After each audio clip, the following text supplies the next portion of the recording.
பிஸ்மில்லாஹிர் ரஹ்மானிர் ரஹீம். எல்லா புகழும் அல்லாஹுக்கே சொந்தமானது. கதீஜா ரழி ஒரு பெண் மட்டும் இல்லை, ஒரு பலம். கதீஜா பின்த் குவைலித் பற்றி பேசணும்.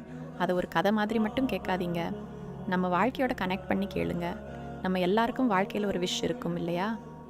நமக்கு நல்ல வாழ்க்கை வேண்டும், சுகமாக இருக்கணும், எதுவும் குறையாமல் இருக்கணும். ஆனால் ஒரு பெண் இருந்தாங்க, அவங்களுக்கு எல்லாமே இருந்தது. பணம் இருந்தது, மரியாதை இருந்தது, ஸ்டேட்டஸ் இருந்தது. ஆனால் அவங்க இதயம் மட்டும் வேற ஒன்றை தேடிச்சு. அது என்ன தெரியுமா? உண்மை, நல்ல மனசு, நம்பிக்கை.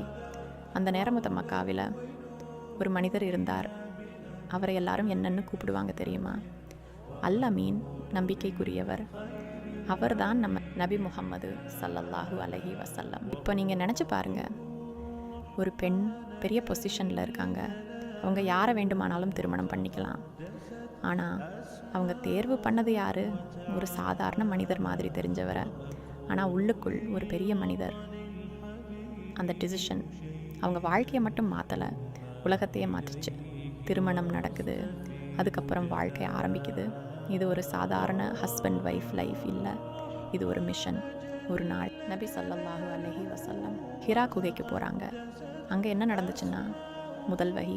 அவர் பயந்து அதிர்ச்சியோட வீட்டுக்கு வர்றாங்க. என்னை மூடி விடுங்கள்னு சொல்கிறாங்க. ஒரு மனிதர் நடுங்கிறார்.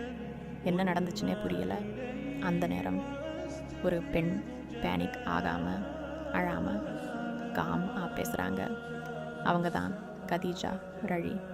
அவங்க சொன்ன வார்த்தை, நீங்கள் பயப்படாதீங்க, அல்லாஹ் உங்களை ஒருபோதும் கைவிட மாட்டான். இந்த ஒரு சென்டென்ஸ் ஒரு மனிதருக்கு கான்ஃபிடென்ஸ் கொடுத்துச்சு. ஒரு ப்ராஃபிட் மிஷன் ஆரம்பிக்க ஹெல்ப் பண்ணுச்சு. நம்ம வீட்டில் ஸ்மால் ப்ராப்ளம் வந்தாலும் நாம் பேனிக் ஆகிறோம் இல்லையா? ஆனால் கதீஜா ரழி ப்ராப்ளம் வந்த நேரத்தில் ஸ்ட்ரெங்க்த்தாக இருந்தாங்க. அதுக்கப்புறம் இஸ்லாம் ஆரம்பித்தது. ஆனால் அதோடு சேர்ந்து ட்ரபிள் கூட வந்துச்சு. மக்கா மக்கள், கிண்டல், துன்பம்.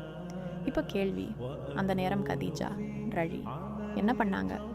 அவங்க சொல்லலை, நமக்கு இவ்வளோ ப்ராப்ளம், நம்ம இதை விட்டுடலாமா? அதற்கு பதிலாக இன்னும் சப்போர்ட் பண்ணாங்க.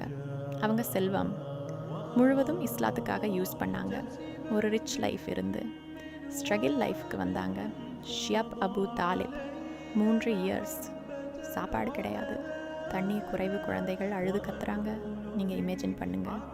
முன்னாடி லக்ஸரி லைஃப், இப்போது சர்வைவல் லைஃப். ஆனால் ஒரு கம்ப்ளைண்ட் கூட இல்லை. இதுதான் ஈமான். நம்ம வாழ்க்கையில் ஸ்மால் இன்கன்வீனியன்ஸ் வந்தாலும் ஏன் இதுன்னு கேட்குறோம். ஆனால் கதீஜா ரழி அவங்க ஒருபோதும் கேட்கல. காலம் கடக்குது. ஒரு நாள் அந்த பெரிய பெண் இந்த உலகத்தை விட்டு போகிறாங்க. அந்த நாள் நபி ஸல்லல்லாஹு அலைஹி வஸல்லம் ரொம்ப துக்கம். அவர் சொன்னார், இது துயரத்தின் ஆண்டு. ஏன் தெரியுமா? அவர் இழந்தது ஒரு ஒய்ஃப் இல்லை, ஒரு பேக் போனு, ஒரு சப்போர்ட் சிஸ்டம், ஒரு பெஸ்ட் ஃப்ரெண்ட். இப்போ நம்ம லைஃப்க்கு வருவோம். நம்ம யாருக்காவது இப்படி சப்போர்ட்டாக இருக்கிறோமா? நம்ம வீட்டில் நம்ம ப்ரெசன்ஸ் யாருக்காவது ஸ்ட்ரென்த்தாக இருக்குதா? நம்ம சாக்ரிஃபைஸ் பண்ணுறோமா? அல்லாஹுக்காக ஒரு பெண் தன்னுடைய எல்லாத்தையும் விட்டுட்டா. அவங்களுக்கு அல்லாஹ் என்ன கொடுத்தான் தெரியுமா? ஜன்னத்தில் ஒரு அரண்மனை, சத்தம் இல்லாதது, அமைதியானது, உயர்ந்தது. அது கதீஜா ரழிக்காக. நம்ம வாழ்க்கையில் நம்ம யாருக்காவது கதீஜா ரழி மாதிரி இருக்க முடியுமா? நான் சொன்னது ஒரு சின்ன விஷயம்தான். இன்னும் கதீஜா ரழி அவர்களை பற்றி சொல்லிட்டு போகலாம். இந்த ஸ்டோரி உங்களுக்கு பிடிச்சிருந்தா லைக் பண்ணுங்கள், ஷேர் பண்ணுங்கள், மறக்காமல் சப்ஸ்கிரைப் பண்ணுங்கள். அல்லாஹ் நம்மையும் ஸ்ட்ராங் ஈமானோட வாழ ஹெல்ப் பண்ணட்டும். இன்ஷா அல்லாஹ். அமீன். அஸ்ஸலாமு அலைக்கும் வரஹ்மத்துல்லாஹி வ பரகாத்துஹு.